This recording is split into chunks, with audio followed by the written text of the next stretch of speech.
Hola, buenas tardes, ¿cómo están?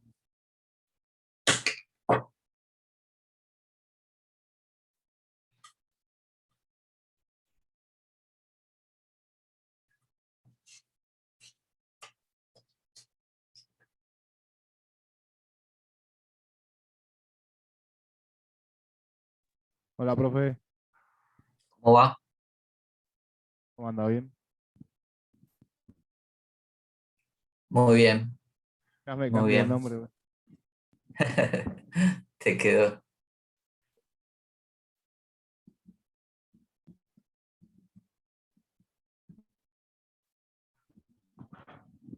¿Cómo ¿Cómo va, anda? ¿Bien, Matías? profe? Todo bien, Bien, bien. por suerte. Bueno, me alegro. Eh, bueno, entré unos minutos antes, así que vamos a esperar un cachito. mientras tienen algún comentario, ¿cómo van? ¿Cómo les fue? Bueno, en el primer parcial les fue bien, ¿no? Sí, profe. De mi parte, sí, me fue bien. Saqué un 7. Ah, muy Eh, bien. el, este, este, esta parte que queda en la materia son 7 unidades nomás, ¿no? ¿Profe? Sí, pero son como si fueran 20. Sí, sí, sí. Estuve Va, tomando lectura. sí, la materia es muy larga, pero la última unidad sobre todo es, Va en la tres última unidad partes. se desdobla, claro, se desdobla en 3, 4 partes tranquilamente. Y aparte Sí, obviamente, pues son muchos años y mucha historia sí, en y ese lapso. son casi, fíjate, 70 años que abarca esa unidad, donde pasaron muchas cosas y muchas que son todavía con mucho impacto en nuestra historia actual, en nuestro presente, mejor dicho, ¿no? Todas las cosas que vamos viendo tienen impacto en el presente, pero obviamente que ese impacto está más o menos mediado por el paso del tiempo. Pero fíjate que esa última unidad arranca en 1945 y es un tema que, fíjense que está presente continuamente en los medios.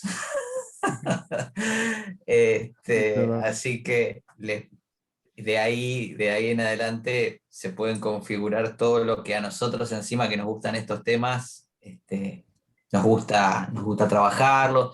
Y aparte hay una cuestión básica del conocimiento histórico y que tenemos muchas más fuentes para trabajar esos periodos, ¿sí? Y muchas más incluso desde el punto de vista jurídico, porque nosotros ahora vamos a ver un periodo en que recién se instala la Corte Suprema de Justicia de la Nación, por ejemplo. Pero bueno, ese último periodo que vemos ahí en la bolilla, en la última bolilla, ya teníamos la Corte hace años, ya teníamos el Congreso, con muchos años de funcionamiento también, aunque interrumpidos. Entonces, bueno, nada, hay muchos temas para tratar, por suerte muchas fuentes, no solo fuentes bibliográficas, sino que hay muchísima fuente testimonial por la prensa de la época, que ya era mucha y muy profusa, muy, digamos como ahora, ¿no? Muy a favor o en contra de tal o cual postura, porque si bien nosotros ahora pensamos que la grieta, digamos, es una cuestión novedosa, la verdad es que no solo viene desde nuestros primeros años de la independencia, como ustedes pudieron ver bien en la conformación de la primera junta entre saavedristas y morenistas, sino que además en este periodo se ve muy, ¿cómo decirlo?, muy en juego, muy asusado por la prensa, ¿sí? Así que bueno, eh, es un periodo muy intenso y muy interesante, y que nos gusta mucho tratar y con efectos y con impactos sobre el presente muy poderosos, así que por eso nos gusta tanto. Y bueno, así que nada, vayan leyendo. Como siempre, ustedes ya vieron las preguntas que tomamos en el parcial, más allá de las que le hayan tocado, que obviamente a todos le toca más o menos preguntas diferentes, son todos temas que vimos en clase, ninguna sorpresa, o sea que si van siguiendo las clases y leyendo mínimamente el material, no deberían Profe, tener problemas. Doy fe a eso. ¿le puedo preguntar algo? Es Sí, de la lo que unidad quieran. anterior a la que tal vez usted va a dar hoy. Pero Dale. si Urquiza le gana la batalla de Pavón, si no me equivoco, le gana a Mitre, ¿por qué se retira si él iba ganando la guerra? Pues Arena Bueno, lo eso. explica como si fuera que hubo un convenio previo a la batalla de Pavón. Y yo tomé lectura del libro del doctor Arena y lo explicaba de esa manera. Tal Pero por cual. ahí que hay otras versiones, ¿no? Tal vez de los hechos. Tal vez Es usted uno de tenga otro los, punto de vista también. es uno de los grandes misterios de nuestra historia que solo es posible hacer elucubraciones, digamos, ¿no? Las que plantea el doctor Furundarena en el libro son básicamente las más, digamos, las que más se han trabajado. Pero bueno, eso es a lo que me refiero con la con la posibilidad de trabajar con fuentes. Voy a ponerte otro ejemplo, más actual. ¿Por qué Alfonsín hizo un pacto con Menem para hacer la reforma constitucional en 1994? ¿Sí? Bueno, está claro que tenemos las voces de los protagonistas que nos lo explican, pero eso no explica toda la versión histórica, porque los protagonistas siempre cuentan una versión que es interesada de acuerdo a su punto de vista. No digo interesada en el sentido negativo, es interesada porque es desde un punto de vista subjetivo, donde obviamente lo que tratan es de justificar actos políticos. Y está muy bien. El único problema es que Mitre y Urquiza en ese momento no tenían ni canales de televisión, ni radios, ni cientos de periodistas que le iban a hacer notas y entrevistas, entonces no tenemos del todo su versión. Su versión la tenemos de forma muy indirecta, ¿sí? Y tampoco tenemos la versión de los participantes cercanos, porque muchos se perdieron. En cambio, nosotros, por ejemplo, tuvimos la versión, por ejemplo, no sé, por decirte algo de lo del Pacto de Olivos, la versión de los colaboradores muy cercanos, a Alfonsín y a Menem, que contaron algunos entretelones de por qué se dio ese acuerdo finalmente. Entonces, bueno, la lejanía con las fuentes históricas nos hace que nos resulte más difícil reconstruir los motivos de los, de los, eh, de los protagonistas. Y digamos, obviamente que no te puedo contestar la pregunta, Matías, No, está bien, profe. Pero pero, está bien. pero, pero el camino es por ahí. Lo que sí yo creo que nos tenemos que preguntar nosotros, más que lo que motivó a Urquiza a entregar esa batalla, ¿sí? Que hasta, como dicen algunos autores, puede haber sido una confusión. Convengamos que los campos de batalla en, esas, en esos momentos eran bien caóticos, digamos, ¿no? No sé, Napoleón podría haber ganado en Waterloo por ahí con algunas mejores comunicaciones, dicen algunos estrategas. Yo no soy un particular conocedor de la historia militar, digo, me gusta y todo, pero muchos hablan en muchas de estas ocasiones, de estas grandes batallas que marcaron la historia de los países o de los continentes, también muchas cuestiones que tienen que ver a veces con el azar y con las condiciones en que se combatía en la época.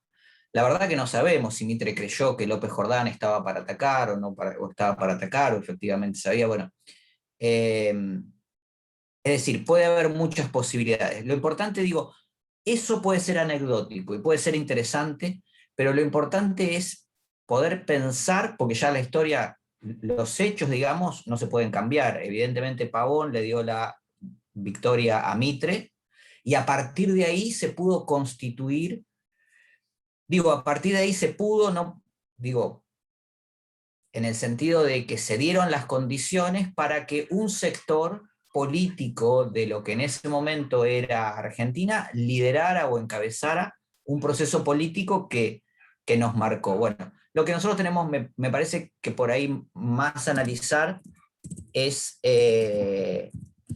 las consecuencias de ese proceso, digamos, ¿sí? Sí, Y profe. verlo como un proceso, ¿no? Sí. Eh, y después, bueno, sí, la verdad que no sé qué es lo que Bueno, le llevó a pero Urquiza, no solo a en Pavón no ganar la batalla, sino además que lo llevó después, que lo vamos a ver en esta clase, en los años posteriores a tomar algunas decisiones que tampoco lo dejaron bien parado, digamos, ¿no? En la historia, pero bueno, lo profe, importante igual es mi eso, pregunta pensarlo en iba cuanto a hacia el lado procesos. que, hacia el lado que lo llevó usted, ¿no? Porque ese hecho llevó a todo un proceso, un cambio político, ¿no? En todo el país. Por eso yo le preguntaba más que nada, ¿no? Claro, claro, ¿Qué habrá claro, pasado en ese momento para que cambie radicalmente, ¿no? La política que había en el país, tal ¿no? cual, Porque, tal a ver, cual. los federales no tienen el mismo pensamiento que los unitarios, Algo, fue un cambio. algo de eso vamos a ver en esta clase, Matías. Espero Bueno, poder, profe, poder contar disfrute. algo de... No, no, al contrario, me encanta que pregunten y está muy bien. Eh, Porque es muy lindo poder hablar de estas cuestiones, digamos, ¿no? Pedro, no sé si tenías una pregunta. antes No, de no. arrancar? ¿No? No. Bueno, bueno, si les parece, entonces arrancamos, porque ya estamos en hora y nos va a llevar nuestros buenos minutos esta clase. Esperen un minuto que compartimos pantalla, ponemos la presentación a andar, ¿sí? Y lo que vamos a ver es de Pavón, la batalla que recién preguntaba Matías, una batalla emblemática, digamos, de la historia argentina. Y vamos a ver la presidencia de Mitre, la presidencia de Avellaneda y la presidencia de Sarmiento. Estas tres presidencias son las que llamamos las presidencias fundacionales. ¿Sí? Carlos, levantaste la mano. Sí, ¿cómo tal? ¿Cómo está, profesor? Muy Pavón es bien. provincia de Santa Fe, ¿no? Sí, es en el límite Sí, entre no, provincias. yo nací ahí. Nací Ah, en bueno, el ni hablar, ni hablar, ni hablar, claro. y bueno, y ahí está Cepeda también. Es que siempre se había combatido en Cepeda, que es Claro, y hay cruzando el otro pueblo arroyo, también que es ¿no? famoso, hay una estancia que se llama Estancia Uranga, también no me acuerdo, que ahí pararon tropas también, Claro. y yo Eran nací. postas, Yo era de un pueblito que se eran, llama Coronel Bogado, que está al lado entre Pavón y Cepeda, ¿no? mira, Vine de 5 años a Mar del Plata, pero en esa estancia una vez paré adentro, y hay un camino que va a un pueblo que se llama Uranga, que la estancia se llama así, y están, bueno, bien típico de 1800, ¿no? Y ahí hay unos par de placas recordando eso, ¿no? Nada más que eso. claro, Pero claro, no, no, muy bueno lo que mencionas, Carlos. Santa Fe tiene varias particularidades, que tiene Pavón arriba y Pavón, San Genaro y San Genaro Norte, y los dividen arriba. Bueno, gracias. Y bueno, pero son poblaciones, a ver, es una zona de las primeras en que se establecieron los españoles cuando llegaron a los territorios, son zonas con muchísima historia, ¿no? Bueno, y Cepeda hay dos grandes batallas. Sí, yo siempre le recomiendo a la gente que vaya al convento San Lorenzo, que está el Campo Santo ahí. Ahora se cayó el paredón delante, está el convento San Carlos, que es una cosa muy linda, porque quizás no son zonas turísticas, como puede ser Córdoba, la estancia de los jesuitas, que es maravillosa, pero esas tienen un significado muy importante para esta época, para esta unidad, ¿no? Está claro. Eso y antes, cuando venimos de Mar del Plata, antes de llegar, digamos, la casa del acuerdo de San Nicolás, ¿no? También. Claro, claro. Y les voy a confesar algo. A mí que me gusta mucho recorrer los sitios históricos, he ido innumerable cantidad de veces bueno, a Rosario mucho, a Santa Fe también, y no conozco aún el convento el convento de San Lorenzo, Carlos, ¿podés creer? Y no he parado tampoco nunca en San Nicolás. Siempre estoy ajustado con los tiempos y es una deuda que tengo y tengo que pasar. Claro, pues San Nicolás, Sí, y ahora uno va por la autopista, entonces va, claro. igual que en San Pedro, que está ahí la vuelta obligada, también es importante. Exactamente, exactamente. Pero bueno, a veces cuando se puede hay que tomarse nada, es una Sí. tarde, no mucho más. No, es un rato. Es Gracias. un rato, es un rato. Pero bueno, y haceme acordar cuando lleguemos a una parte de la unidad que vas a saber cuál es, voy a hacer referencia a lo que dijiste de Córdoba y la manzana jesuítica.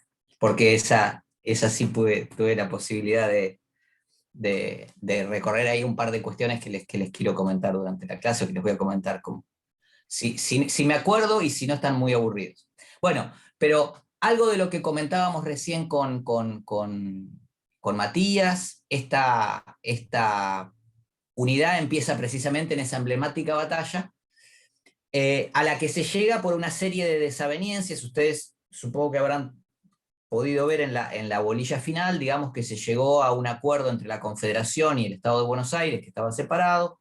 Luego de la segunda batalla de Cepeda, digamos, la que sí gana Urquiza contra Mitre, y que nos lleva al acuerdo de San José de Flores. Luego de eso, de esos episodios, bueno, se venían las elecciones de diputados, se tenía que sumar el Estado de Buenos Aires al mecanismo de la Confederación, y digamos, si bien militarmente se había dado un corte al conflicto entre el Estado de Buenos Aires y la Confederación, las cuestiones que habían dividido durante tantos años los intereses de, digamos, de estos grandes sectores, ¿no? Seguían en pie y esos son los sucesos, no los voy a enumerar ahora, están ahí en el libro, pero esos son los sucesos que llevan efectivamente a la batalla de Pavón y a la derrota de Urquiza, entre comillas derrota, porque como bien dijo Matías, en realidad Urquiza tenía todo para ganar esa batalla y nuevamente la Confederación le estaba en condiciones de imponerle condiciones al Estado de Buenos Aires y eso pasaba, pero eso no pasó porque por algún motivo que es parte de lo que comentábamos, que son elucubraciones, digamos, solo aproximaciones que podemos tener a cuáles eran los intereses de Urquiza y de Mitre en ese momento. Urquiza deja el campo de batalla y por lo tanto le deja, además del campo de batalla, le deja básicamente una cuestión fundamental que es la iniciativa política para continuar la senda de la organización nacional a Bartolomé Mitre. ¿Sí? Mitre, bueno, va a ser un destacado político nacido en Buenos Aires, exiliado durante el gobierno de Rosas en Montevideo, vuelto a la actividad política en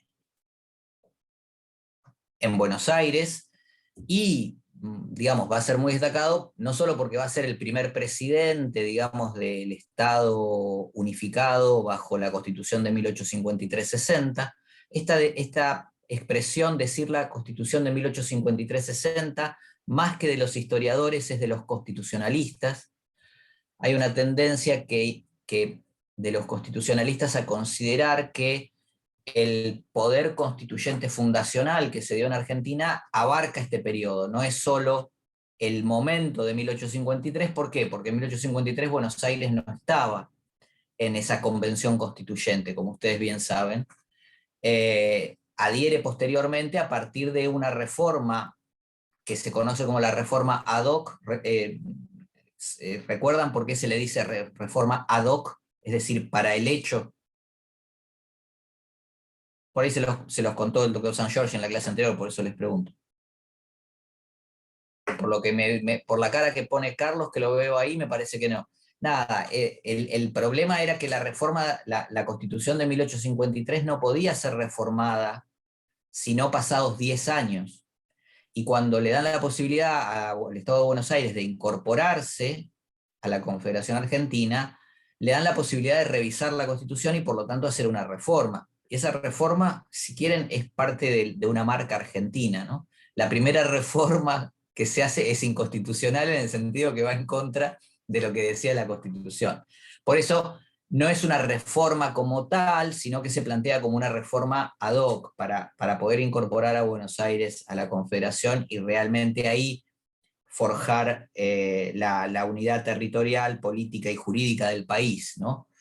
Y por eso los constituyentes, los constitucionalistas, perdón, hablan de la Constitución de 1853-60 como si fuera un solo bloque de poder constituyente originario o fundacional de nuestro país. ¿Sí? Le digo porque cuando cursen teoría constitucional la van a escuchar esta expresión de paso. Bueno, Mitre es el primer presidente de ese país unificado, es además quien funda la primera escuela historiográfica argentina, no sé si lo recuerdan esto, si lo vieron en la unidad 1, digamos. Es el primero que realiza estudios sistematizados de historia argentina, o por lo menos el primero que lo hace con un pretendido rigor científico, y funda esta escuela, digamos. Obviamente que funda uno de los diarios más importantes de la Argentina, que aún hoy sigue en vigencia, que es el Diario de la Nación. En fin, tiene una dilatada actividad política hasta el mismo año de su muerte, ¿no? En 1906. Así que transcurre todo el periodo de la organización nacional. Ahora, Mitre no era la persona más, digamos, con más ascendencia política dentro de lo que era el Estado de Buenos Aires, ¿sí? En realidad, quienes eran en esos años, digamos, líderes del proceso político del Estado de Buenos Aires eran los Alsina, Valentín Alsina, que era el padre, y Adolfo Alsina, que era el hijo.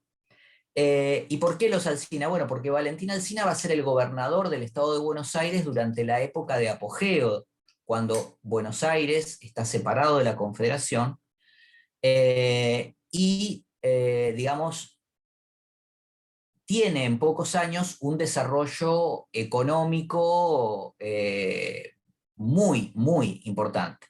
¿Por qué? Y básicamente porque tiene una población muy chica, ¿sí? Y digamos, inconmensurables recursos económicos a partir de la aduana, ¿sí? Que es lo que genera que, a su vez, la Confederación, digamos, el proyecto de confederación sin Buenos Aires, fracase finalmente, ¿sí? Porque todos los recursos económicos, tanto las exportaciones como fundamentalmente las exportaciones, digamos, ¿no? Que era lo que marcaba la posibilidad de la clase hegemónica, tanto política como económicamente, en el territorio de Buenos Aires y de las provincias, esos recursos, digamos, quedaban casi todos en Buenos Aires. Alsina va a liderar ese proceso político y nunca va a tener una idea de que Buenos Aires deba ser integrada al resto de la Confederación. Por eso su partido se va a llamar Partido Autonomista, porque defendían a ultranza la autonomía de Buenos Aires, ya no solo como una provincia, sino casi como un Estado, como lo que hicieron en definitiva, porque aparte dictan la primera constitución. La primera constitución del Estado de Buenos Aires se dicta en 1853 y es propiamente una constitución nacional, ¿no? para un Estado-nación. Y obviamente que desarrollan todas sus instituciones formalmente aparte de la Confederación. Adolfo Alsina va a tener también una destacada actuación, va a ser vicepresidente de Sarmiento y va a ser ministro de Guerra va a ser ministro de Guerra de Avellaneda. Muchos por ahí lo tienen referenciado digamos, de una propuesta que él hizo como ministro de Guerra, de defensa frente al indio, que era un problema en ese momento a solucionar en la Argentina, que fue la famosa zanja de Alsina, ¿sí? Que la idea era construir una zanja que impidiera a los malones de los pueblos originarios traspasar los pueblos de frontera a lo largo de toda la línea de fortines digamos, del sur de la provincia de Buenos Aires, de Córdoba inclusive, donde en algunas localidades, Carlos, no sé si a vos te suena, pero en algunas localidades de la provincia de Buenos Aires todavía hay restos, se conservan, digamos, restos de lo que fue la Zanja de Alsina como muestra histórica, ¿no? No recuerdo ahora dónde. En Trenquelauquen, por ahí me parece que sí, hay. Por ahí, puede ser. Sí, hay, en varios poblados todavía hay este proyecto. Este proyecto lo menciono además porque luego va a ser, digamos, la propuesta del joven coronel Julio Argentino Roca, ¿sí? Que va a asumir a su vez el Ministerio de Guerra luego de la muerte de Adolfo Alsina, va a ser la superadora, ¿no? La superadora, digamos, en cuanto a los intereses de la clase terrateniente del momento, en cuanto a lo que va a proponer no va a ser una línea de defensa, sino al revés, un avance sobre el territorio que tenían los pueblos originarios, y es un hecho, digamos, que actualmente se revisa su nomenclatura, pero históricamente se conoció como la conquista del desierto, ¿no? En el sentido de que no era desierto, y bueno, en realidad no había nada que conquistar, digamos, ¿no? Porque era un territorio que estaba en manos de sus pobladores originarios, como después va a reconocer la Constitución en 1994. Pero bueno, no me quiero ir muy lejos. Digo, los Alsina son otro de los jugadores políticos fuertes del momento, que a su vez eran los que enfrentaban a Mitre en su propio terreno. ¿Sí? De hecho, Mitre había, si bien logró ser gobernador de la provincia de Buenos Aires en los últimos años de la década del 50, en realidad tenía fuerzas más relegadas. Y los dos proyectos que ahí se enfrentaban dos proyectos, que esto es lo que les quiero marcar. Un proyecto fuertemente localista, en manos de los Alsina y los autonomistas, ¿sí? Se llamaban los crudos. Los crudos eran los partidarios de Alsina, los cocidos eran los partidarios de Mitre. ¿Sí? Eran cocidos porque eran cocidos en las fogatas de Urquiza, ¿sí? Por eso habían sido cocidos. En cambio, los alcinistas eran los crudos. Digo, motes, vieron como los motes tampoco son de ahora en la política. Digo, expresaban dos proyectos políticos muy fuertes, uno muy localista y el otro nacional, que era el de Mitre, pero en ambos Buenos Aires, tanto la ciudad como la provincia, es decir, la unidad de ciudad y provincia de Buenos Aires, eran quienes se ponían a la cabeza de un proyecto de nación, ¿sí? Si bien Mitre entendía que Buenos Aires se tenía que integrar a la Confederación, ¿sí? Lo que no dejaba de hacer era de poner a Buenos Aires en un sitio de liderazgo de esa unidad territorial y política y jurídica, ¿sí? No se sentía en igualdad de condiciones con el resto de las provincias, de ninguna manera. Digamos, y eso estaba muy claro. Lo que pasa es que las diferencias era que Mitre entendía que era mucho mejor unificar todo el resto del territorio bajo el mando de Buenos Aires y no quedarse, digamos, solo con el territorio de la provincia. El otro jugador es Urquiza, ¿sí? Primer presidente de la Confederación, líder en el proceso constituyente, pero en el camino se pierde Buenos Aires, y va a ser también, bueno, candidato a presidente, luego, digamos, luego de la unificación, va a ser candidato a presidente en las mismas elecciones que es elegido Sarmiento en 1868, y va a ser hasta el día de su muerte, de su asesinato en realidad, en 1870, va a ser el líder de lo que quedó del sector federal, que fue tan fuerte, con Rosas, etcétera, etcétera, pero siempre va a ser la figura emblemática de ese sector o la referencia principal, aunque va a haber algunas cuestiones dentro del frente interno de ese conjunto de aliados que se denominaban federales, que le va a pasar algún tipo de factura, digamos. No va a quedar como un líder del sector de alguna manera totalmente coherente y, ¿cómo decirlo?, y consecuente, sino que va a quedar un poco desdibujado por algunos hechos que vamos a comentar.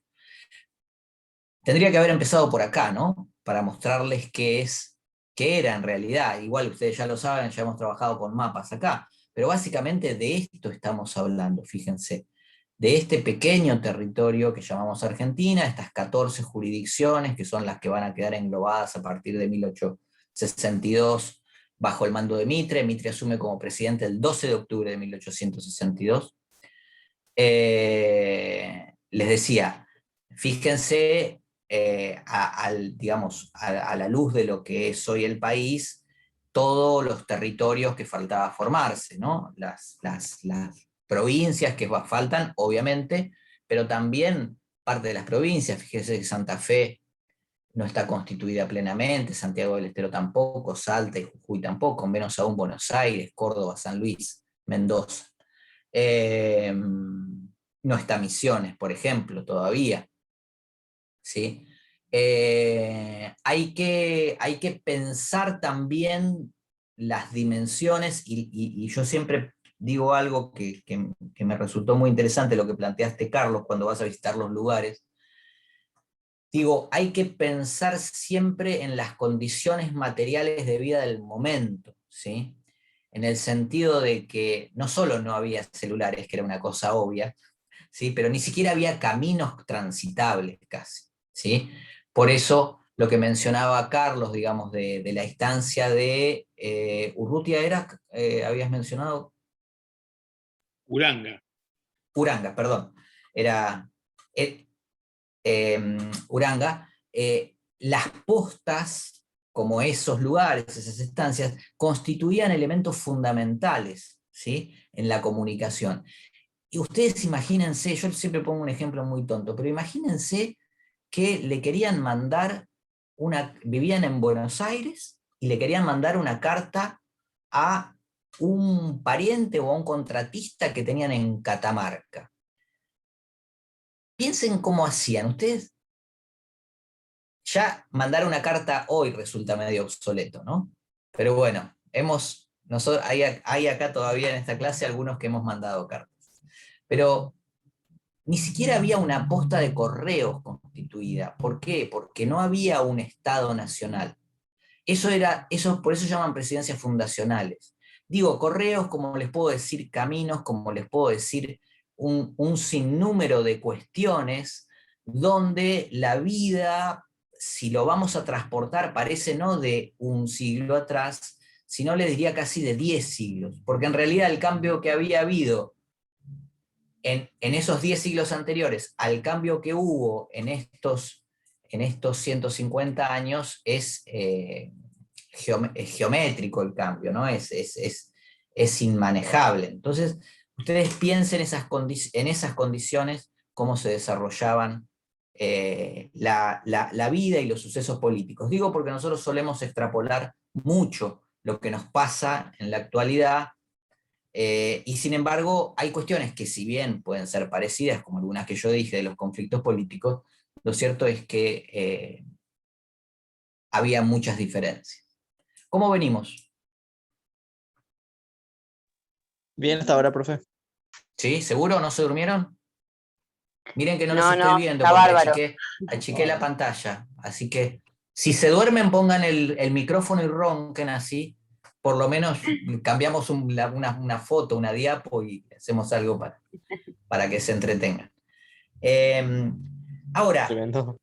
es muy, es muy, sí, a mí me gusta por ahí hablar un poquito de esto para que nos demos cuenta de la importancia que va a tener estos años que se están viviendo, porque no hay Estado Nacional, no hay nada, o sea, llegó Mitre a la presidencia, por decirles una pavada, no tenía un boletín oficial, entonces firmaba un decreto y no se publicaba en ningún lado, ¿sí? No tenía ni siquiera edificios o sitios para que trabajasen los ministros o propiamente el personal de presidencia. No había un sinnúmero de instituciones que luego se van a ir conformando a lo largo del tiempo y que hacen a los aparatos del Estado. Los aparatos del Estado son materiales e ideológicos. ¿Materiales cuáles son? Bueno, tener una sede para ministerios, tener recursos económicos, tener autos oficiales, en ese momento pongámosle carruajes, tener personal al servicio personal tanto administrativo como de maestranza, al servicio de la presidencia, por ejemplo, que parece una pavada, pero hoy cumplen funciones muy importantes. Tener, por ejemplo, una oficina de correo, ¿sí?, que responda a un mismo jefe, tanto la oficina de correo que está en Buenos Aires como la que está en Córdoba como la que está en Mendoza, y que respondan a normas unificadas y a procedimientos unificados. Esto que es básico, que hoy ni se los tengo que explicar porque todos los conocemos por la práctica, bueno, no estaba. No había un ejército nacional aún. Fíjense, no había un ejército nacional aún. ¿Sí? Fíjense que apenas meses antes había combatido el ejército de la Confederación, que era un ejército bastante irregular porque se formaba, no había servicio militar obligatorio, sino que se formaba con lo que se llamaba la leva, que va a ser un procedimiento que se utilice hasta finalizado el siglo. La leva era reclutar básicamente a los vagos y malentretenidos, así se los denominaba, que andaban por los pueblos y se los sumaba al ejército, se les daba un uniforme, una mínima instrucción militar, un sable, con suerte, un fusil, y se los mandaba a pelear. Digamos. Eso era la conformación de un ejército. Bueno, ese ejército de la Confederación se había enfrentado al de Buenos Aires, que se conformaba de la misma manera, no eran profesionales, y aún hoy, en esta época, cuando Mitre asume, todavía no hay un ejército nacional como tal. Esos son aparatos materiales. Y después están los aparatos ideológicos. ¿Cuáles son los aparatos ideológicos? Bueno, la idea de una bandera común, la idea de un himno común. Claro, ustedes me van a decir, no, profe, eso ya estaba. De hecho, ayer, si no me equivoco, fue el día del himno, ¿no? Corríjanme ustedes. Sí, Laura me dice que sí. El himno ya estaba desde Sí, sí, profe. 1813. Sí, es cierto, el himno ya estaba desde 1813, la bandera, si bien le costó bastante a Belgrano que la aceptaran, también la habíamos aceptado. Pero lo cierto es que las provincias tenían sus propias conformaciones ideológicas, ¿sí? Y la verdad que el himno ese no representaba nada en las provincias, porque lo que representaba era una marcha militar que había sido realizada en determinado momento en Buenos Aires y nada más, digamos. Y la bandera sí, obviamente se reconocía la bandera, ¿sí? Pero también estaba la bandera no solo de cada provincia, sino de cada formación de las provincias, o unitarias o federales, que era por ahí más importante que la nacional. Entonces, la formación de los aparatos ideológicos también lleva tiempo, es decir, que todos respondan a que todos respondan a los mismos símbolos, pero no solo que respondan, que se emocionen con los mismos símbolos. Eso es muy difícil de lograr y Argentina lo va a lograr incluso luego de mucho tiempo, cuando logra que la educación sea obligatoria. Bueno, es un proceso largo. Todo eso en este periodo no estaba, había que construir.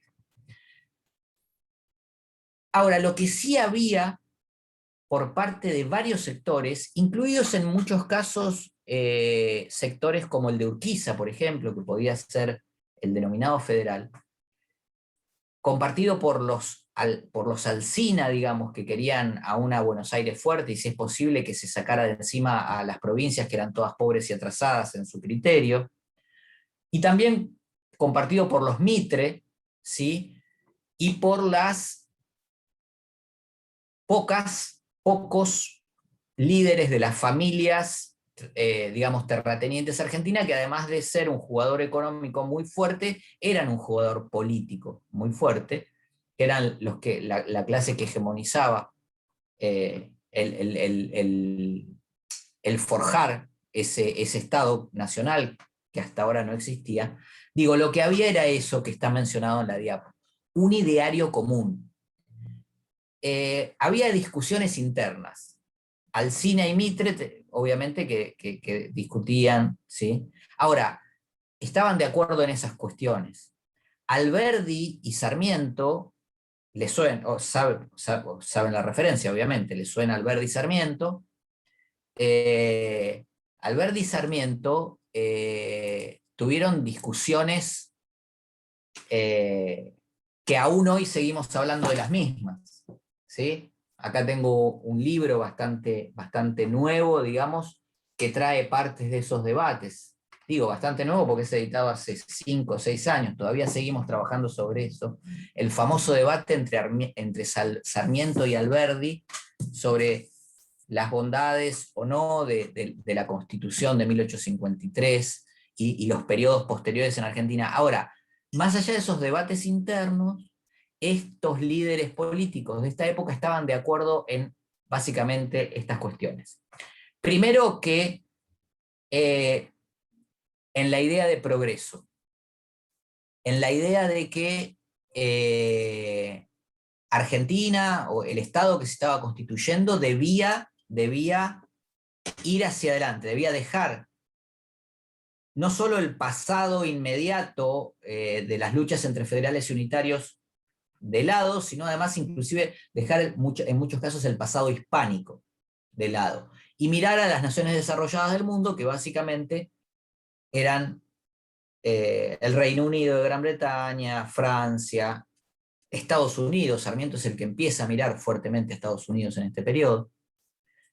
Es emblemático lo de los viajes de Sarmiento, tanto por París, desde donde dice que trae los gorriones, que aún hoy revolotean en las calles de Buenos Aires y en otras ciudades también, y el viaje a Estados Unidos, desde donde trae las maestras normales, ¿sí? Que van a ser el insumo fundamental para la famosa educación primaria gratuita y obligatoria. Entonces, esa idea de progreso la tienen en común. Tienen la idea de que ese progreso está ligado a la civilización, es decir, está ligado a mirar a estas naciones del mundo que el concepto de civilización que tienen es europeo. Hoy lo ponemos entre comillas, entre dichos. Hoy pensamos que la verdad, digamos, por ahí no podían ser muy civilizados, digamos, si bien si habían inventado la guillotina, por ejemplo, ¿no? ¿Qué sé yo? O si todavía tenían los calabozos donde dejaban a las personas morir de hambre y de sed. Como, o si todavía tenían reyes, por ejemplo. Ahora, lo cierto es que la idea de civilización, ¿cuál era? Bueno, era esa, evidentemente ligada a un tipo, fundamentalmente al tipo de conocimiento científico que se lideraba en la época, que es el conocimiento positivista, ¿sí? Liderado por, obviamente, las ciencias duras, pero, o sea, tienen Newton, Darwin, ¿sí? Y que se empieza a ver también después en las ciencias sociales, la idea de que hay un progreso continuo de la humanidad, y de que obviamente esas reglas positivistas del conocimiento científico van a la vanguardia. Ojo que esa es una idea que aún hoy prima en el mundo, ¿sí? Quizá no lleve el día de mañana a un cataclismo ecológico, pero bueno, es la idea que aún receptamos. En ese marco necesitaban inmigración. ¿Por qué? Porque un mal endémico desde los tiempos de la colonia en lo que va a ser la zona del Río de la Plata o las Provincias Unidas del Sur o el futuro Argentina, como quieran, era la falta de, básicamente, la falta de habitantes que permitiera un gran desarrollo de la industria. Acá la industria que se miraba era básicamente la de la primera y ya en estos años en curso la segunda revolución industrial, que básicamente se basaba en el trabajo humano a gran escala. Y acá primero no había población suficiente como para desarrollar esa industria a gran escala, y además la población que había no estaba de alguna manera disciplinada para el trabajo fabril, ¿sí? Por eso eran mayormente trabajos rurales, por eso, bueno, por un montón de cosas que no me quiero meter porque si no se me va a hacer recontra largo y no vamos a llegar ni a ver ni la mitad de las cosas que tenemos que ver. Entonces, pero todo el mundo estaba claro que lo que se necesitaba era inmigración. De hecho, Alberdi lo plantea detalladamente en el artículo 25 de la Constitución Argentina, aún vigente, ¿no? Cuando dice, se promoverá la inmigración europea. No cualquier inmigración, la inmigración europea. ¿Por qué? Bueno, porque los europeos eran quienes habían podido hacer ese proceso de conversión del trabajo feudal al trabajo industrial o fabril, y por eso se buscaba esa impronta. Las inversiones, otro mal endémico, incluso aún hoy seguimos hablando de inversiones. ¿Por qué? Porque, bueno, no había capitales suficientes. Yo acá tengo uno que se está quejando. No había aún capitales suficientes, o mejor dicho, un caudal suficiente de capital que pudiera impulsar ese desarrollo industrial en el que pensaba esta generación, ¿no? Dejar de lado las tareas rurales y hacer un desarrollo que nos uniera al mundo industrializado.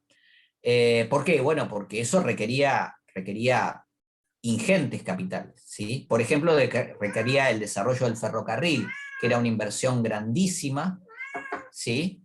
Y que claramente, de hecho, se necesitó que, digamos, viniera Gran Bretaña a invertir en esos ferrocarriles y a crear la red ferroviaria, porque la posibilidad digamos, de tener acceso a todos los medios que implicaba desarrollar ese medio de locomoción era carísimo, digamos, ¿no? Entonces se necesitaba inmigración, inversiones, transporte, lo mencioné, fundamentalmente con la red del ferrocarril. ¿Para qué? Para tener comunicado los diferentes sectores de Argentina. Es toda una discusión apasionante cómo se forma esa. Profe, Sí. facilitaba la comunicación entre las provincias y también facilitaba el transporte de las mercaderías al puerto de Buenos Aires. Exactamente. Es por eso la red ferroviaria argentina, si ustedes ven un mapa, van a ver claramente cómo está conformada. No para unir puntos tanto entre provincias, sino, como dijo Laura, para que las mercaderías pudieran llegar al puerto de Buenos Aires y a su vez para las que entraban por Buenos Aires pudieran llegar a las provincias. La otra cuestión es la educación. Bueno, todos tenemos de referencia la obra de Sarmiento, pero la educación era fundamental, como también, insisto, como aparato ideológico. Porque si nosotros teníamos, por un lado, una masa de población criolla, pero que no se identificaba con un Estado nacional, porque el Estado nacional nunca había sido un actor de referencia históricamente, ¿sí? Desde que se había combatido con el español, la referencia de 2 o 3 generaciones siempre habían sido los gobiernos provinciales, porque no había habido Estado Nacional, básicamente. Y los que había habido encima eran olvidables, digamos, en sentido de la enemistad o de las problemáticas políticas, militares y económicas que habían llevado a las provincias. Entonces, había que hacerlo, y había que hacerlo a través de, digamos, el primer aparato, digamos, de conformación de la identidad de cualquier ciudadano, que es la escuela. Digamos, ¿no? ¿Por qué entramos a la escuela y lo primero que hacemos es saludar a la bandera y cantar alguna canción patria, digamos? No sé si todavía se sigue haciendo o no, pero creo que sí. Sí, esto está muy mediado, digamos, pero, a ver, el himno todos lo conocemos de la escuela, de los actos patrios, Bien, bueno, eso es la conformación de una identidad nacional, finalmente, ¿sí? Aparte de otras acciones, pero esa es la fundamental. Y aparte, conformarlo también para las masas de inmigrantes que recibimos. Lo van a ver ustedes mañana con la profesora Mariel Martín, pero Argentina en el periodo posterior justo al que vamos a ver nosotros, triplicó su población en 15 años. Imagínense lo que podría pasar hoy si nosotros en un periodo de 15 años pasamos a ser 150 millones de argentinos. El impacto social que tiene eso es enorme. Entonces, ante eso también lo que había que hacer era, y muchos de los inmigrantes que venían no sabían ni siquiera hablar español.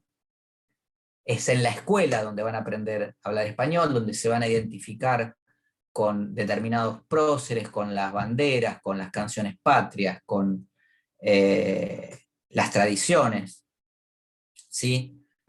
Donde vamos a ver el cuadro de San Martín cruzando los Andes, etcétera, etcétera. Eso forma parte de esta cuestión. Entonces la educación era fundamental para eso. Y la otra cuestión fundamental es las tierras. Ustedes vieron el mapa de lo que era Argentina. En ese momento estaba claro que había una cuestión, que había una expansión económica por parte de la clase terrateniente, que no iba a ser, la expansión económica puede ser o invirtiendo en capital, digamos, para generar alguna actividad económica más productiva, ¿sí? En el lugar, en la zona y en la rama que uno está desarrollando, pero como la clase hegemónica argentina desde los tiempos de la colonia hasta ahora eran los terratenientes, la forma que tenían de capitalizarse más era obteniendo más tierras, ¿sí? Porque era lo que sabían hacer, actividad agrícola ganadera expansiva, ¿sí? Expansiva significa que necesitas cada vez más tierra. Y bueno, y había realmente mucha tierra todavía para obtener que estaba en manos de los pueblos originarios. Y bueno, esto es lo que va a pasar a partir de 1879 con la famosa campaña que va a iniciar Roca y que va a extender las fronteras, digamos, del Estado Nacional hacia el sur, pero también va a haber un mismo proceso hacia el norte, como vimos en el mapa, ¿sí? Al norte de Santiago del Estero, al norte de Santa Fe. Entonces, en esas ideas estaban identificados los sectores, aunque después políticamente podían discutir. ¿Vamos bien?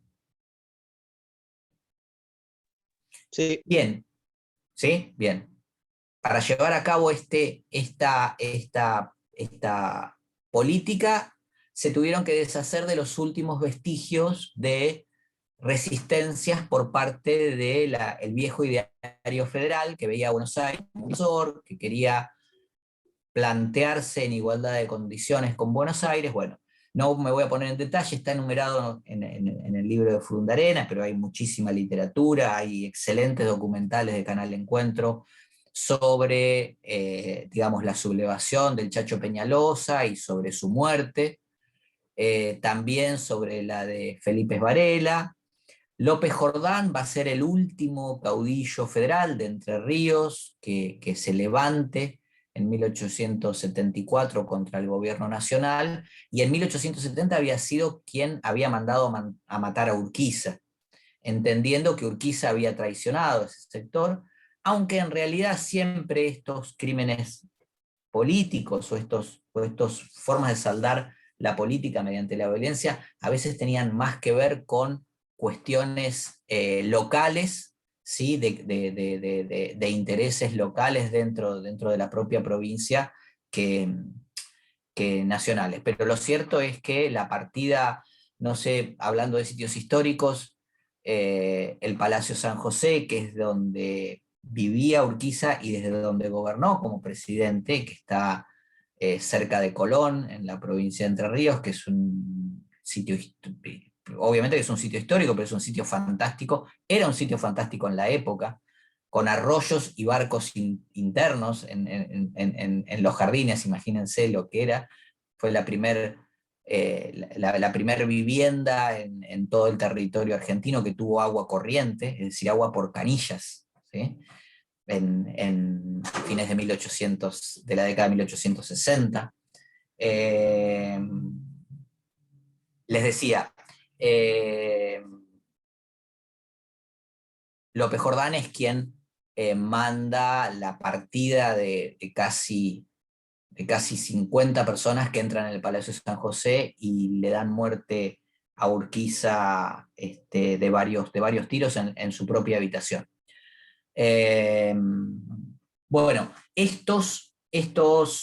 digo, es emblemático cómo se derrota a estos caudillos federales, porque la Constitución Argentina en el artículo 18, la Constitución Argentina de 1853 y 1860, es decir, el artículo 18 no se tocó en la reforma de 1860, prohíbe la pena de muerte por causas políticas.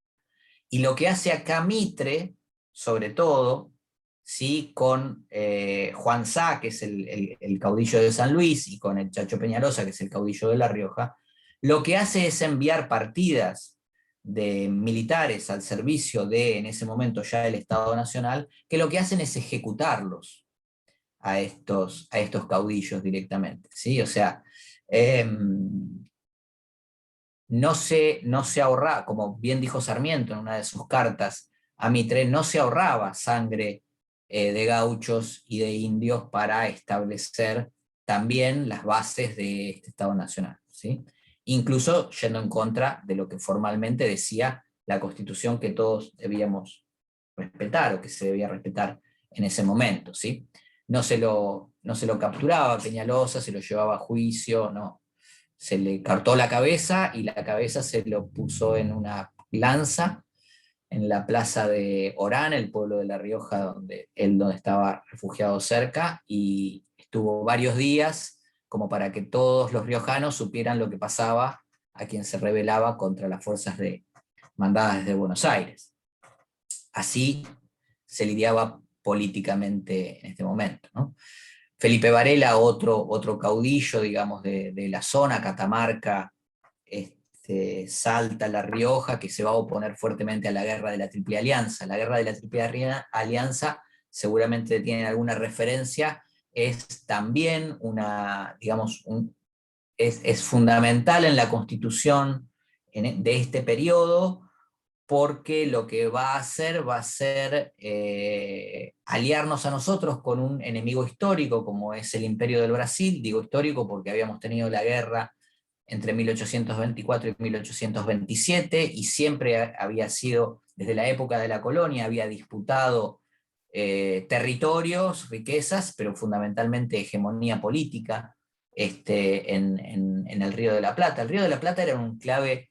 Ustedes tienen que entender que en esta época el Río de la Plata es el enclave fundamental del comercio en el cono sur, porque por el delta del Plata y a través de los ríos Uruguay y Paraná se llegaba hasta el sur de Brasil, con una vía de comunicación que en ese momento eran obviamente fluvial, o sea, marítima y fluvial, los barcos, que era mucho más ágil que cualquier otra vía de comunicación que se podía usar para llegar al territorio paraguayo, por ejemplo, insisto, o al sur de Brasil en ese momento, ¿sí? Que no había aviones, que no había carreteras, obviamente menos autopistas, etcétera, etcétera. Entonces, digamos, el Delta del Plata, por eso las cruentas batallas históricamente en nuestro país, era clave, y era clave también para un jugador internacional como era Gran Bretaña, ¿sí?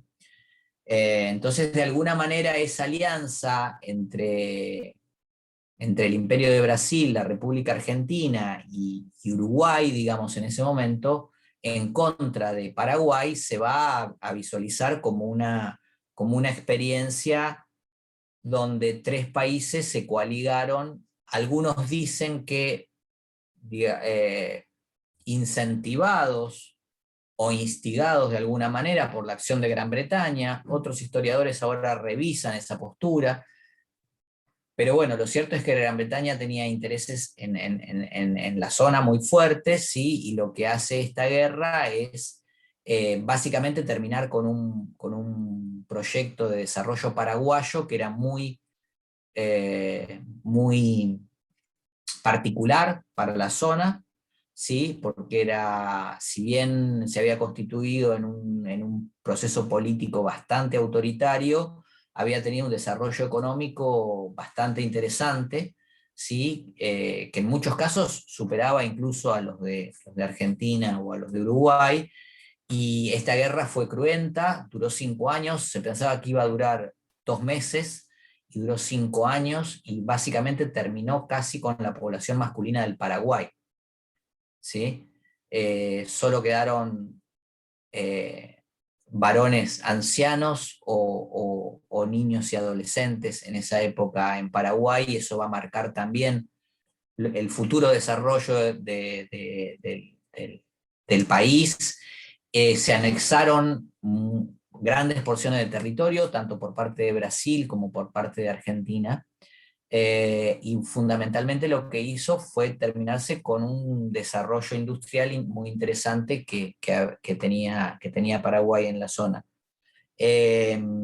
Y lo que sucedió, que en vistas a la política interna, y esto es lo que de alguna manera le reprochan a Urquiza, fue una guerra muy impopular en la Argentina en ese momento. Mitre empezó la guerra como presidente y además fue nombrado comandante en jefe del ejército de la Alianza, y esta guerra fue muy, muy impopular en la Argentina. Tanto era que las levas que se hacían en las provincias para juntar soldados para ir a combatir al Paraguay eran tan cruentas que tenían que terminar encadenando a las personas que levantaban. La leva significa levantar, ¿no? Levantar por la fuerza, obviamente, obligarlos a ir a combatir.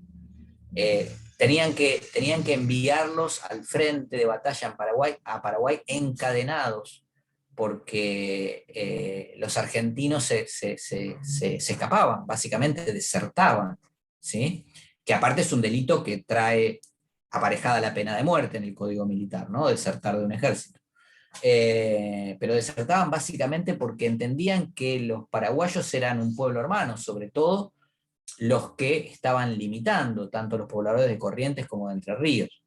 ¿Sí? Pero en realidad en el resto de las provincias también. Y lo que muchos caudillos, como Felipe Varela, intentaban hacer era que Urquiza, que además era digamos, la persona económica y políticamente más influyente de Entre Ríos, es decir, que estaba en la zona, se opusiera a la guerra, y nunca se opuso Urquiza. Con lo cual, esto también, Matías, es otra de las grandes cosas que quedan en las posibles explicaciones de los historiadores. ¿Qué pasó? Que Urquiza nunca quiso oponerse contra la política de Mitre de llevar adelante esta guerra. Bueno, esta guerra finalmente termina, ya les digo, con una experiencia muy, muy traumática para Argentina, y obviamente muy económicamente desastrosa, porque la guerra significa recursos económicos que no se utilizan para el desarrollo del país, básicamente, ¿no?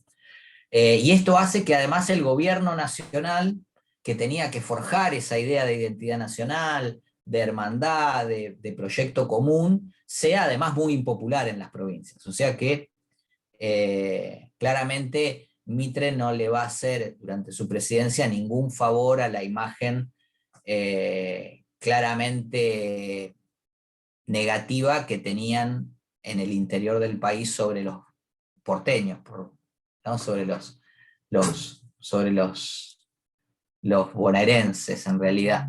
¿Sí? Nosotros no nos denominamos porteños hoy, pero bueno, si nosotros vamos al interior y como no tenemos acento, tenemos un acento parecido a los de Buenos Aires, muchas veces nos terminan mirando de costado, porque aún hoy se siguen transmitiendo estas cuestiones de rivalidades o de antipatías que se forjaron históricamente.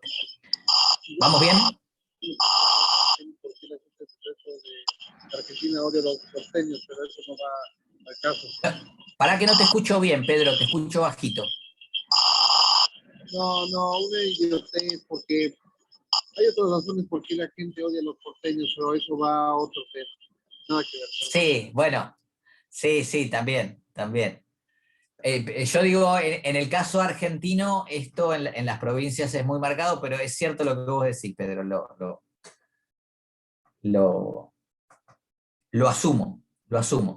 Bueno, a ver, otra cuestión de por qué le llamamos periodo fundacional. Acá va a haber fundación del Estado-Nación como tal, ¿no? De los aparatos, ya les digo, de los aparatos materiales del Estado Nacional. Se va a fundar jurídicamente unificado, finalmente unificado política, territorial y jurídicamente un territorio, pero bueno, había que hacer una tarea que era muy ingente, que era esta, la de los códigos, ¿sí?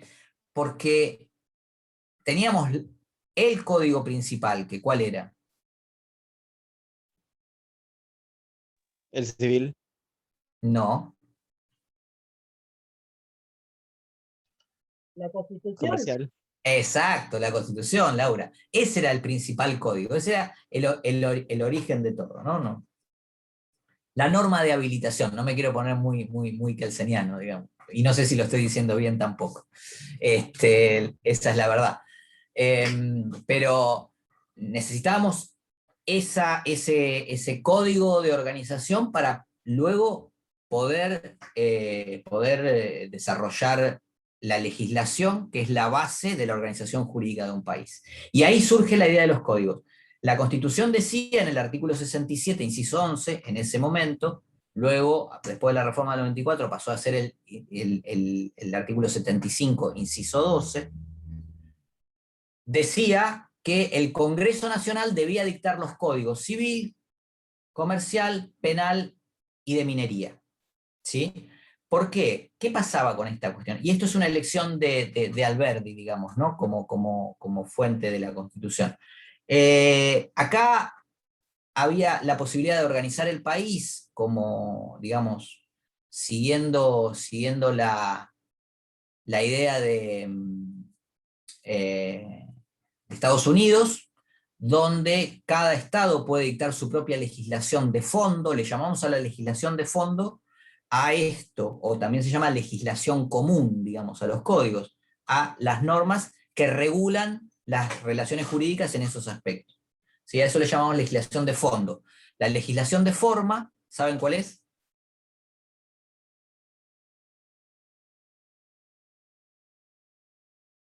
No, Perdón, bueno, no, profe, sí, la legislación de fondo, ¿cuál sería? es esta. Legislación de fondo, común o sustantiva. Es tres formas diferentes de llamar la misma cuestión. Las normas generales, digamos. La diferencia es con la legislación adjetiva o de forma, que son los códigos de procedimiento.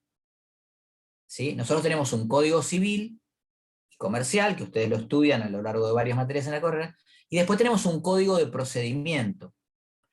¿Sí? Es decir, si yo tengo un problema civil y la tengo que demandar a Laura, para ver las reglas de cómo tengo que hacer la demanda, bueno, al revés, si Laura me quiere demandar a mí,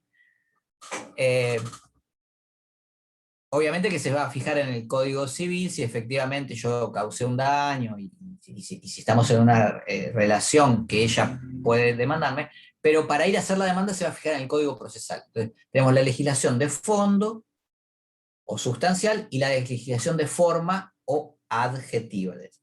¿Por qué hago esta diferencia? Porque el sistema que va a elegir Argentina va a ser que la legislación de fondo, es decir, el Código Civil y Comercial, el Código Penal, el Código de Minería, la Ley de Contrato de Trabajo, si quieren agregar una más, va a ser igual en toda la República Argentina. Va a ser igual en Mendoza, La Pampa, Buenos Aires o Misiones, y la va a dictar el Congreso de la Nación. El modelo que eligieron los norteamericanos fue diferente. Fue cada estado elige su propia legislación de fondo. Por eso, el ejemplo más claro para entenderlo es por qué en algunos estados hay pena de muerte y en otros no. Básicamente porque cada estado puede dictar su propia legislación de fondo. Acá no podría haber eso. Las penas por delitos son iguales en Catamarca o en Buenos Aires. Hecha esta aclaración, ¿por qué era importante dictar los códigos, es decir, la legislación de fondo? Porque aunque a ustedes les parezca mentira, todavía en esta época, fuera de las provincias que habían dictado, obviamente, leyes para su propia, para establecer sus propias reglas jurídicas cuando lo necesitaban, las leyes comunes todavía teníamos las que usábamos en la época de la colonia. Tanto en materia civil, muchas veces en materia comercial e incluso en materia penal. Todavía estábamos con la legislación española que había quedado de resabio. ¿Por qué? Bueno, porque era lo que había. Digamos, y una sociedad tiene que tener alguna normativa, ¿sí? Y si tradicionalmente venimos usando la ley de las 7 partidas o las leyes de Toro para regular, no sé, las sucesiones, y bueno, en realidad eso fue lo que se siguió haciendo, ¿sí? Si yo lo cuento así, parece muy loco, digamos, ¿no? Que hasta un proceso que empezó en 1810, recién, fíjense, en 1869, 59 años después, haya podido tener una legislación civil común. Una legislación civil que es la que nos dice, por ejemplo, cuándo podemos hacer cuándo tenemos capacidad para obrar de hecho. Bueno, algunos de ustedes, no sé si alguno ya cursó Civil 1, o está cursando Civil 1. Yo. Bueno, ¿qué más nos puede decir? A ver, Y habla danos un sobre ejemplo. las capacidades, atributos de las personas, nacimiento, Exacto. extinción, Exacto, persona cuando una persona, jurídica. exactamente, fíjate, todas estas cuestiones. Bueno, estas cuestiones no estaban reguladas, y esas cuestiones eran los que teóricamente debían dar seguridad jurídica. ¿Para qué? Para que pudiera haber inmigración, para que pudiera haber inversiones, para que pudiera haber desarrollo, contratos, porque la actividad económica presupone todas estas cuestiones, ¿sí? Por eso no es casualidad que el primer código haya sido el de comercio. En realidad, ¿qué había pasado con el Código de Comercio? El Código de Comercio había sancionado la provincia de Buenos Aires cuando estaba excluida de la Confederación, o mejor dicho, cuando estaba fuera de la Confederación, había dictado su propio Código de Comercio, ¿sí? Redactado por Dalmacio Vélez Arfiel, que va a ser el redactor del Código Civil que tuvimos hasta hace 4 o 5 años, no, 6 años ya, y Eduardo Acevedo, que era un jurista uruguayo muy destacado. Las malas lenguas dicen que en realidad el que lo hizo fue Acevedo y que Vélez Arfiel puso un poquito la firma y alguna otra cuestión, pero no importa, no nos vamos a detener en eso. Lo que les quiero decir es que Buenos Aires, que le interesaba tener un código de comercio, porque lo que le interesaba era dotar de seguridad jurídica a sus relaciones comerciales, fundamentalmente con los inversores extranjeros, que podían hacer contratos en este país, ya lo había sancionado. Entonces, cuando asume Mitre, el Congreso toma ese proyecto y lo convierte en el primer Código de Comercio de Nación. Fíjense que la primer ley que tuvo la Nación, en cuanto a legislación de fondo, fue el Código de Comercio. De hecho, fue la ley número 15. ¿Sí? Ahora vamos por la ley 27.000 y pico. Bueno, fíjense que fue una de las primeras. Lo mismo, bueno, cuando asume Mitre, le encarga a Vélez Arfiel, jurista destacado, jurista cordobés, que redacte un proyecto de Código Civil. El Código Civil era mucho más extenso porque tenía que trabajar sobre muchísimas más materias, y Dalmacio Vélez Arfiel solo hace un trabajo impresionante. Muchos lo critican porque dice que se copió muchísimos, más de casi 1000 y pico de artículos de el esbozo de Freitas. El esbozo de Freitas era un proyecto de Código Civil que había hecho el jurista Freitas para Brasil, que no se llegó a aprobar allá, pero que fue la base de mucha normativa para el Código de Vélez Arfiel. Pero lo cierto es que hizo un trabajo de recopilación y de estudio de antecedentes históricos y de compulsa de legislación de ese momento fantástico, con los antecedentes, claro, del esbozo, también los antecedentes del Código Civil francés, que es el primer código civil, el primer código moderno, ya dejando de lado la idea de la codificación que provenía de la fuente del derecho romano.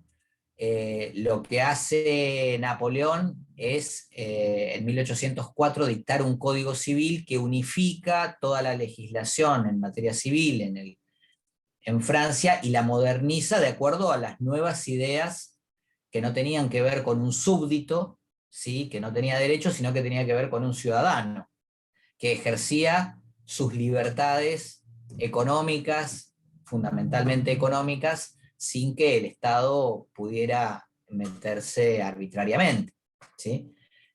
Bueno, obviamente que también tiene esa fuente, entre otras fuentes, ¿sí? Pero hace un trabajo genial, y acá voy a hacer una referencia a lo que le comentaba a Carlos al principio de la clase. Quien pueda ir a Córdoba, al centro de Córdoba está la manzana jesuítica, y ahí está digamos, lo que era la antigua Universidad de Córdoba, que fue la primera universidad de lo que después va a ser Argentina, muchísimo antes que la de Buenos Aires, ¿sí? Fue fundada en 1640, si no me equivoco, o en 1610, nunca me acuerdo, pero es en la 1613, profe. ¿1000? 1613 creo que era. 1613, gracias, sí. 1600, ¿sabes por qué me confundo? Porque Harvard fue fundada en 1640 o 41, creo, y siempre los cordobeses te recuerdan esos dos datos porque te dicen, nuestra universidad fue fundada antes que Harvard. Claro, te confunde. Pero lo que les quiero decir es que cuando vayan a visitar ahí van a poder entrar a la biblioteca, a lo que era la biblioteca de Vélez Arfiel, que es un cuartito muy chiquito, y ver las notas manuscritas que tomaba Vélez Arfiel para poder hacer el proyecto de Código Civil, y realmente es un impacto muy fuerte, ¿sí? Ver con lo que este hombre, con los medios que tenía, con los pocos medios que tenía en la época, trabajó. Después podemos discutir ideológicamente a los fines que servía el código, ¿no? Eso me encanta discutirlo, no, pero lo que quiero decir es que eran tareas a veces ciclópeas, las que encaraban estas personas. A veces no, pero en este caso seguramente sí. El Código Civil actual tiene el Código Civil y Comercial tiene 2.500 artículos, si no me equivoco, por ahí. 2.700 y pico. 2.700 y pico. Bien, bueno, el Código de Vélez tenía 4.400 y pico de artículos, ¿sí? Para tomar una dimensión, y no tenía la parte de, digamos, de lo que vendría a ser la reglamentación del derecho comercial, imagínense. Así que, bueno, realmente una cosa impresionante, y encima con notas al pie, que eso es una discusión histórica linda, no sé si la ven en derecho civil, pero el código se aprobó en el Congreso a libro cerrado, ¿sí?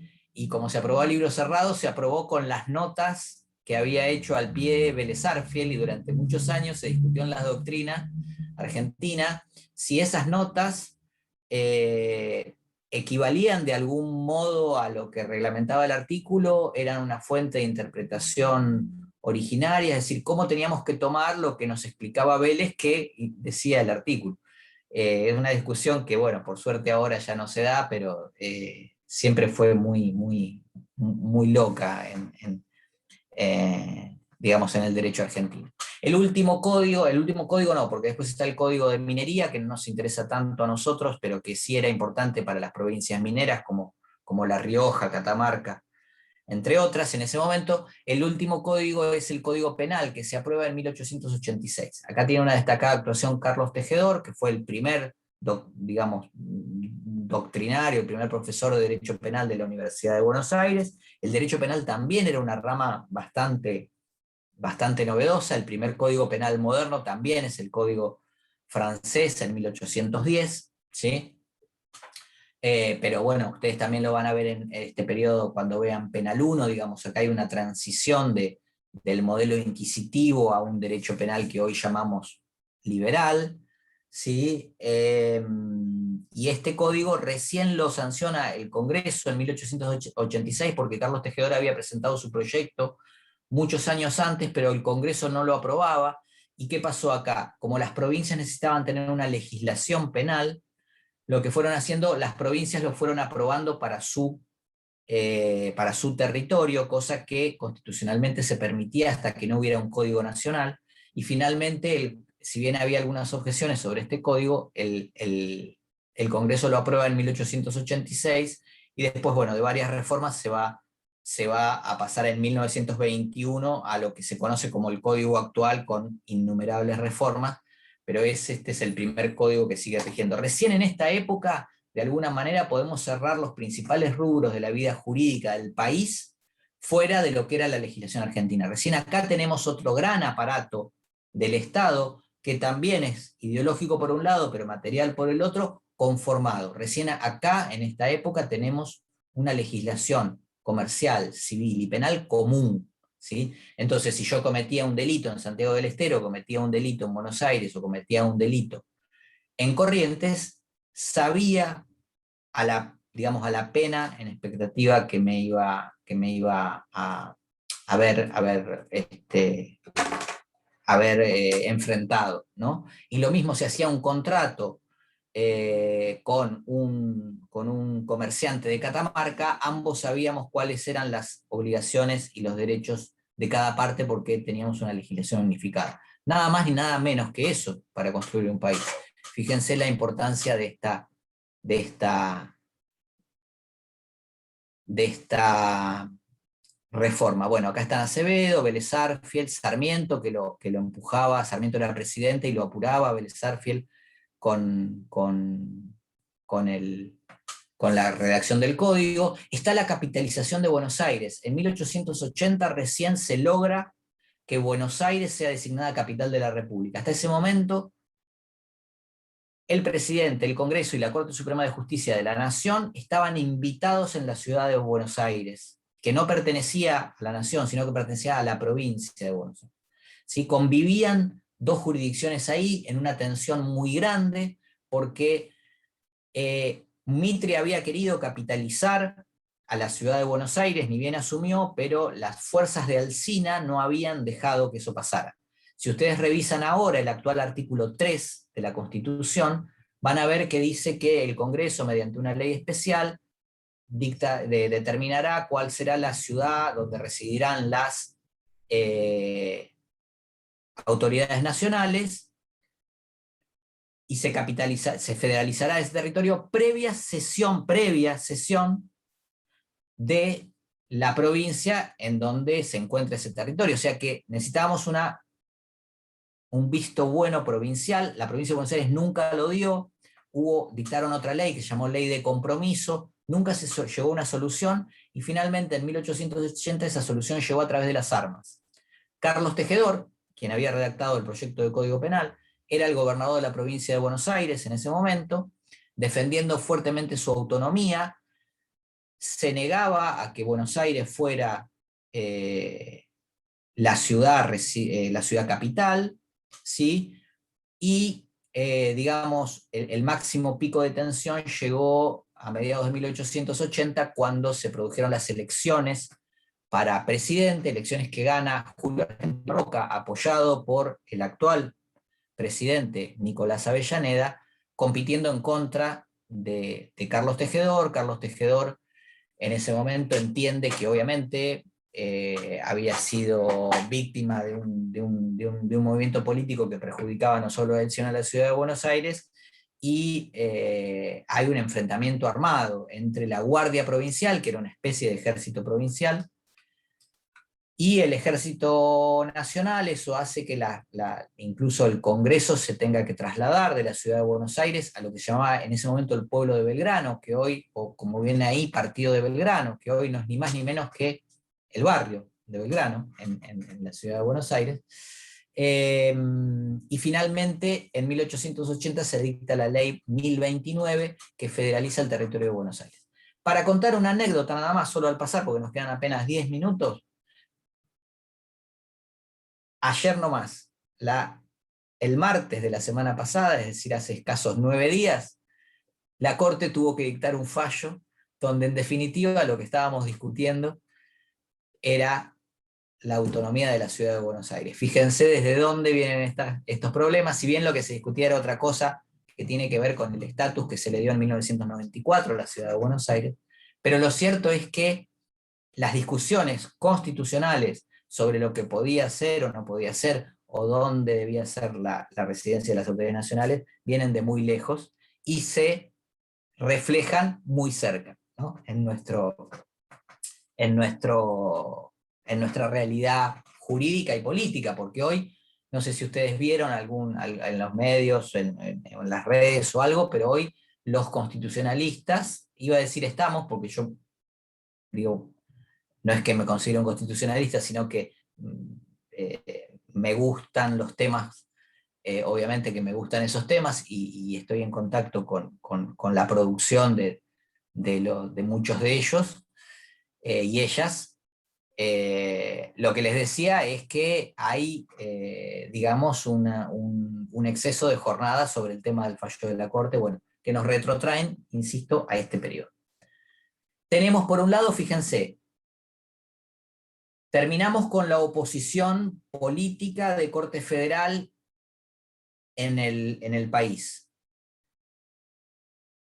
Dictamos legislación de fondo, federalizamos la ciudad de Buenos Aires, o sea que fíjense que tenemos más o menos toda la conformación para un punto de partida de un Estado nacional, más o menos la tenemos armada. Nos faltaba un paso más, que en realidad se da antes, ¿no? Pero un paso más, que era determinar una Corte Suprema de Justicia como la que indicaba la Constitución. La Constitución decía que el Poder Judicial federal, iba a estar en manos de una Corte Suprema de Justicia. No decía, como no dice aún hoy, el número de miembros que la iba a integrar, pero que esa Corte iba a ser la máxima cabeza del Poder Judicial, que tenía la competencia que indica actualmente el 116 y el 117 de la Constitución, básicamente competencia para determinar todas las cuestiones que sean de asunto federal. no era una justicia para que Laura me venga a demandar a mí, ¿sí? Porque eso no es competencia federal, pero sí era una justicia para que Laura demandara al Estado, porque era la justicia que al Estado Nacional, que se conformaba recién ahora, por eso antes este problema no estaba, no se lo podía demandar ante un tribunal provincial, ¿sí? Porque precisamente no respondía a esa jurisdicción. Entonces, se crea una justicia que va a ser la que entienda en asuntos federales. No me voy a meter en esto porque competencia federal ustedes la van a ver cuando estudien teoría constitucional, si es que aprueban, y seguramente lo van a hacer esta materia, se van a poder anotar el cuatrimestre que viene en teoría, y espero que la disfruten mucho. Pero lo cierto es que se necesitaba un poder judicial que llevara adelante esas 3 tareas fundamentales que estaban ahí, que están mencionadas ahí. La primera y básica era asegurar la supremacía de la Constitución. Es un tema también que van a ver en teoría constitucional, pero la Constitución podía decir muchas cosas. La Constitución, por ejemplo, decía que era competencia de una provincia y que es competencia de la nación. Ahora, si nadie cumplía eso que decía la Constitución pasaba a ser un cuadernito vacío, ¿sí? O ese cuadernito, como decía Rosas, ¿no? Entonces, lo primero que tenía que hacer esta Corte Suprema es asegurar la supremacía de la Constitución, que ninguna provincia ni ningún poder del Estado Nacional hiciera o dictar alguna norma contraria a lo que decía la Constitución. Esa es la función fundamental, y aún la sigue teniendo. Insisto, con el fallo de hace 9 días, ¿sí? Hubo un problema entre el Estado Nacional y la Ciudad de Buenos Aires, y la Corte dijo, esta parte tiene razón porque la Constitución dice esto y esto. Básicamente, eso que en ese momento no existía ni se podía visualizar casi, era lo que se necesitaba. Por eso necesitaba formar la Corte Suprema. La otra era consolidar la autoridad del gobierno federal. ¿Por qué digo esto?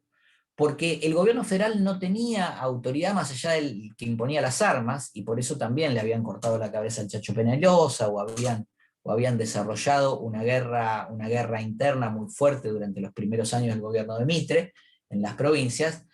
Pero más allá de ese poder de fuego que le daban las armas, lo que necesitaban era jurídicamente y políticamente consolidar esa autoridad federal, ¿sí? Y para ese rol necesitaban un poder que tuviera la legitimidad de decir qué era lo que debía hacer el gobierno federal, qué era lo que podían hacer las provincias o lo que no podían hacer las provincias. Y eso era la tarea de la Corte Suprema.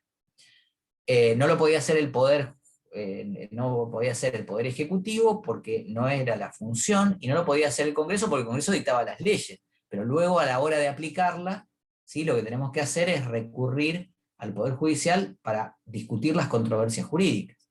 Insisto, vuelvo a insistir, disculpen que estoy medio cargoso, pero me parece un ejemplo fantástico para lo que veamos lo que pasó la semana pasada, o digamos, en realidad venía pasando desde que se dictó el decreto 235 del 21, pero lo que sucedió fue eso, que la Corte Suprema, bueno, en este caso no consolidó mucho la autoridad del gobierno federal, porque el fallo fue en contra, pero en muchas otras ocasiones lo hizo, y sobre todo en esta época. Y la otra cuestión que necesitaba hacer la Corte era reafirmar su propio poder. ¿Por qué? Porque la Corte se tenía que arrogar algo que hasta hoy tiene, y que hasta hoy lo menciona cada vez que puede, que es ser la intérprete final de la Constitución. Eso es cuando hay un conflicto que incluya la interpretación constitucional, la intérprete final o la intérprete definitiva, como escribieron en varios de sus votos los miembros de la Corte la semana pasada, la interpretación definitiva de lo que es constitucional o lo que no es constitucional la tiene la Corte, ¿sí? Entonces es un poder muy grande, muy importante. Esto viene de la tradición de la Corte norteamericana, no me quiero meter en eso porque podríamos estar hablando un rato largo, a mí me encanta, ustedes por ahí se van a aburrir, además tenemos que cortar la clase. Pero lo cierto es que los integrantes de esta Corte dictaron los primeros fallos de la historia de la unificación argentina, en el cual pusieron varias cosas, determinaron varias cosas. Primero, que, por ejemplo, las provincias había muchas cosas que no podían hacer, no podían emitir moneda, no podían imponer impuestos que no estuvieran dentro de su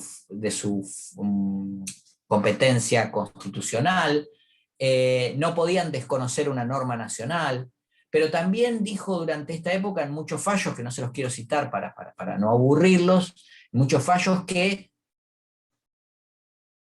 esa corte era el intérprete final de la Constitución, que podía declarar la inconstitucionalidad de una norma, es decir, tenía más poder que el Parlamento, porque el Congreso dictaba una norma, pero si esa norma era inconstitucional, la Corte, el Poder Judicial en realidad podía declararla inconstitucional.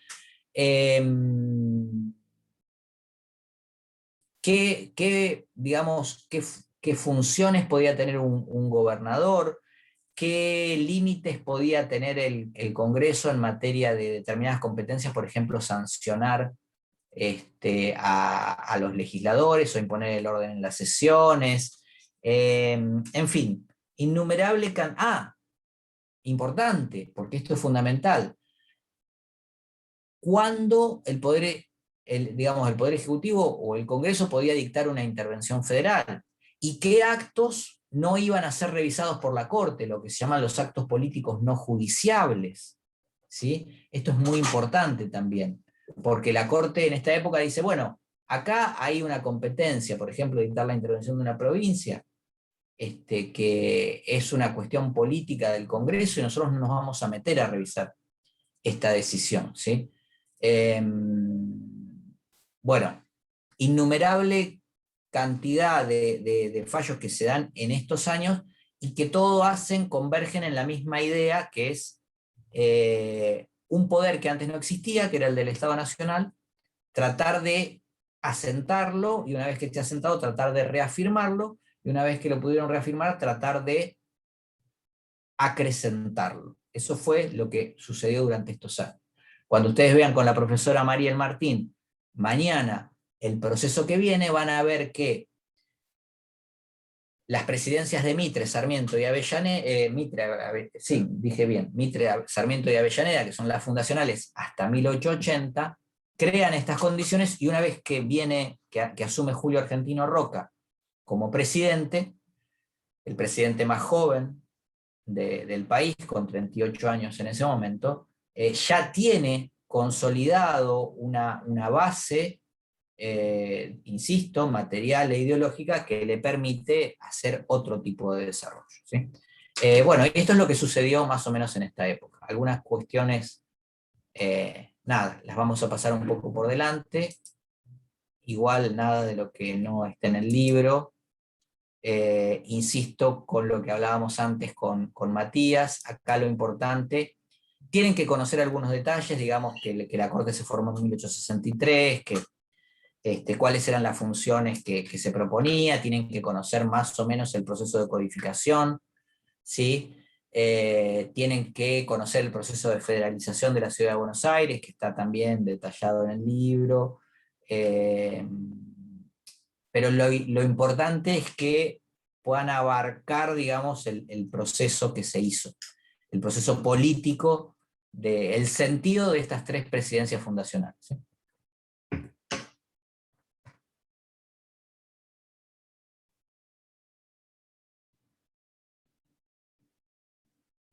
Pueden preguntar tranquilos, comentarios, quejarse, abrir los micrófonos, roncar, lo que quieran.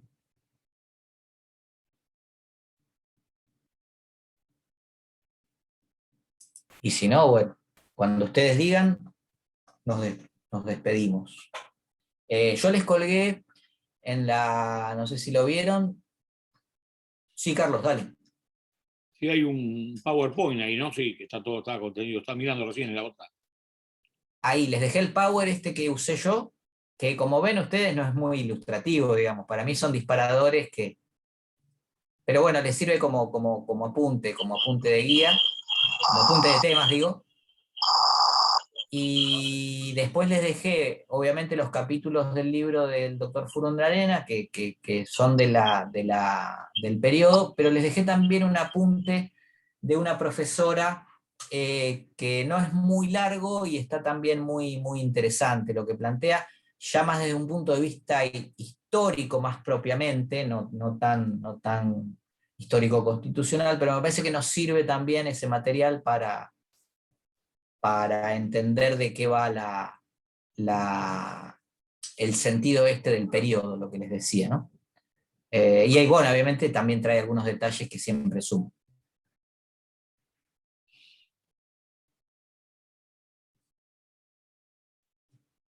¿Estamos? Díganme ustedes, ¿eh? Sí, profe. Cierran ustedes la sesión. Bueno, Gracias por la clase. muchas gracias. Bueno, Nos profe, vemos hasta en la la. próxima. Dentro de 2 3 está de vuelta usted. Dentro de 2 semanas, sí. Bueno, gracias. Bueno, nos vemos. Hasta pronto. Nos vemos. Chao, profe. Gracias, profesor. Gracias, gracias. Chao, chao, chao.